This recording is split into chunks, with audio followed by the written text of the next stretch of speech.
4 वाली मास्टर्स की डिग्री, फिर की पीएचडी, यूनिवर्सिटी में पढ़ाई 11 साल, अब बेच रहा सब्जी। कहानी सुन रो देंगे आप।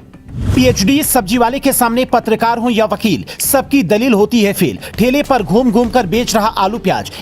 एमबीए चाय वाला, बीटेक भेलपुरी वाला और पत्रकार पोहा वाले को छोड़िए, पगड़ी वाली पीएचडी सब्जी वाले का संघर्ष सुनिए।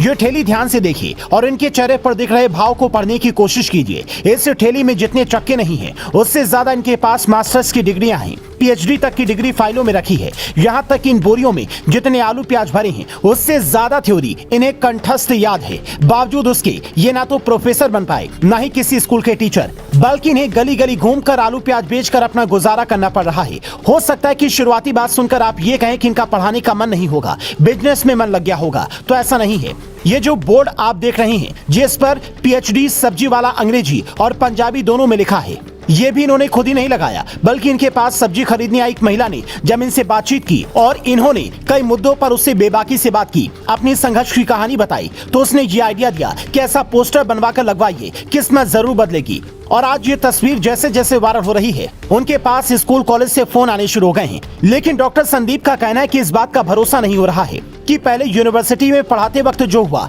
वो अब नहीं होगा। पूछने पर बताते हैं, मेरे पास ग्रेजुएशन, एलएलबी, एमबीए पंजाबी और पंजाबी विश्वविद्यालय पटियाला से पीएचडी की डिग्री है। पत्रकारिता, विमेन स्टडीज और पॉलिटिकल साइंस में भी मैंने मास्टर्स की है। करीब 11 साल तक पंजाबी विश्वविद्यालय में एड हॉक टीचर के रूप में पढ़ाया। वहाँ सैलरी 35,000 रुपए महीना मिलती थी, लेकिन दिक्कत यह थी कि मैं परमानेंट नहीं था। जब बुलाया तब गया, जब नहीं बुलाया जाता था खाने पर भी संकट आ जाता था। अब भी रेगुलर करने के लिए लेटर लिखा, सिफारिश और राजनीति पहुंच न होने के चलते पहले बात नहीं बनती थी। आखिर में नौकरी छूट गई। नौकरी छूटने के बाद संदीप ने जुलाई महीने में सब्जी बेचने का काम शुरू किया। शुरुआत में बिक्री कम होती थी, लेकिन धीरे धीरे सब्जी बेचने में पढ़ाई का भी इस्तेमाल करते गए और बिक्री बढ़ती गई। अब उनकी कमाई इतनी हो जाती है कि परिवार आराम से चल जाता है। परिवार में पत्नी, बेटा, माँ, भाई और बहन है। शर्म के सवाल पर संदीप कहते, मैं तो सिर्फ गुरु साहिब का कीरत करो संदेश याद रखता हूँ। इस बात का अफसोस तो बिल्कुल नहीं होता कि इतना पढ़ लिखकर सब्जी बेचना पड़ रहा है, बल्कि अफसोस इस बात का है कि यूनिवर्सिटी में मेरी कद्र नहीं की।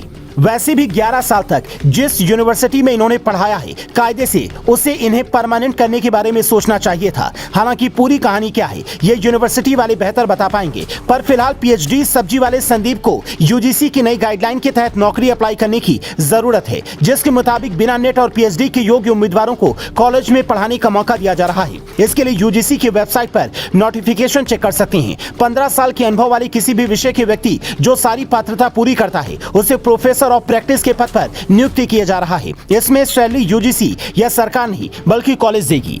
इस प्लान के जरिए सरकार कॉलेज की पढ़ाई को ज्यादा जॉब ओरिएंटेड बनाने की कोशिश में जुटी है। इससे फायदा ये होगा कि बिना नेट और पीएचडी वाले जो 15 साल के अनुभवी दिग्गज पढ़ाएंगे, वो प्रैक्टिकल बातें ज्यादा सिखाएंगे, जिसका फायदा प्रोफेशनल जिंदगी में मिलेगा। हालांकि डॉक्टर संदीप को सीएम केजरीवाल से भी मुलाकात करनी चाहिए, ताकि प्रधानमंत्री को अनपढ़ बताते घूम रहे केजरीवाल को ये पता चल सके कि उनसे भी पढ़े लिखे लोग भी समाज में हैं, जिन्हें सरकार से किसी भी तरह की कोई शिकवा शिकायत नहीं है। अगर आपके यहाँ भी डॉक्टर संदीप जैसे लोग हैं तो कमेंट कर बताएं और ये स्टोरी सरकार की जिम्मेदार लोगों तक जरूर पहुंचाएं, ताकि योग्य लोगों को सही पद पर नियुक्ति मिल सके। एमबीए चाय वाला, बीटेक भेलपुरी वाला या पत्रकार पोहा वाले की तरह डॉक्टर संदीप सिंह की कहानी सिर्फ इतनी नहीं है। नौकरी नहीं मिली तो बिजनेस के क्षेत्र में नाम कमाने के लिए निकल गए, बल्कि इनकी कहानी ये भी बताती है कि कैसे पीएचडी जैसी प्रतिष्ठित डिग्री के बाद भी हमारे यहाँ लोगों को पैसा कम मिलता है, जबकि दुनिया के हर बड़े देश में पीएचडी के बाद कम कमाई का कोई सवाल ही नहीं उठता है।